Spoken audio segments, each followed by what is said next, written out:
നബിയുടെ സൂക്തങ്ങൾ ഹൃദയത്തിലേറ്റണം. മുഹറം ആഘോഷം സാഹോദര്യത്തിന്റെ ഉദ്ഘോഷമായി. പൂർവികർ സ്വീകരിച്ച മാനവിക സൗഹാർദ്ദവും സ്നേഹവും നിലനിർത്തുന്നതിനു വേണ്ടിയാണ് നാം ശ്രമിക്കേണ്ടതെന്ന് മുഹറം 10 അശൂറ ദിനാചരണം ആഹ്വാനം ചെയ്തു.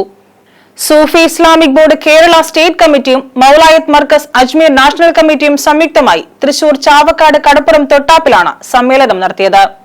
രാഷ്ട്രഭാഷ സ്നേഹമാകണം, മനുഷ്യർക്കിടയിൽ രണ്ടെന്ന ചിന്ത വെടിയണം. ഉദാത്തമായ മാനവികതയുടെ പ്രചാരകരും പ്രഘോഷകരുമാകുമ്പോഴാണ് ദൈവികത അർത്ഥവത്താകുന്നത്.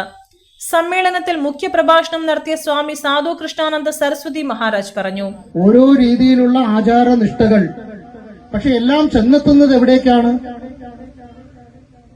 ഈശ്വരനിലേക്കാണ്.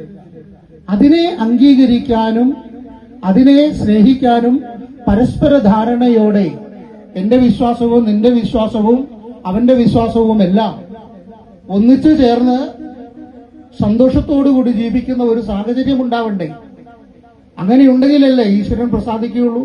ദിനാചരണ പരിപാടിയോടനുബന്ധിച്ച് കാർബല മൗലീദ് പാരായണം, കൊടികയറ്റം, ഇഫ്താർ ദുആ സമ്മേളനം, നൂറുകണക്കിന് കുടുംബങ്ങൾക്ക് ലങ്കർ വിതരണം എന്നിവയുമുണ്ടായിരുന്നു.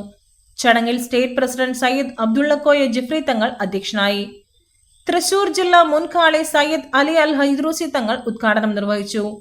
സൂഫി ഇസ്ലാമിക് ബോർഡ് സംസ്ഥാന വൈസ് പ്രസിഡന്റ് ഉസ്താദ് നിസാമുദ്ദീൻ മുസ്ലിയാർ എരുമേലി, മുസ്തഫ ഖാദിരി വടകര, അബ്ദുൽ അസീസ് കരുണാലയം, ഫൈസൽ കണ്ണൂർ, ജാഫർ തങ്ങൾ കാസർഗോഡ്, സൈഫുദ്ദീൻ ആലപ്പുഴ, മുഹമ്മദ് അലി കാവനൂർ, ഇസ്ഹാബ് പാലക്കാട്, അബ്ദുള്ള കോട്ടയം, സലാം കുപ്പല്ലി സൂഫിക്കട, ഖാലിദ് കോഴിക്കോട്, സാബിർ അഹ്സനി തൃശൂർ എന്നിവർ സംസാരിച്ചു. സംസ്ഥാന സെക്രട്ടറി PMA സലാം മുസ്ലിയാർ സ്വാഗതവും സംസ്ഥാന vice president AT Mujeeb Chavakkad നന്ദിയും പറഞ്ഞു. തുടർന്ന് കവാലി ഗായകർ മൂസക്കോയ വേങ്ങര, അസ്ലം ആലപ്പുഴ എന്നിവരുടെ കവാലിയും ഉണ്ടായിരുന്നു. News bureau, Thrissur.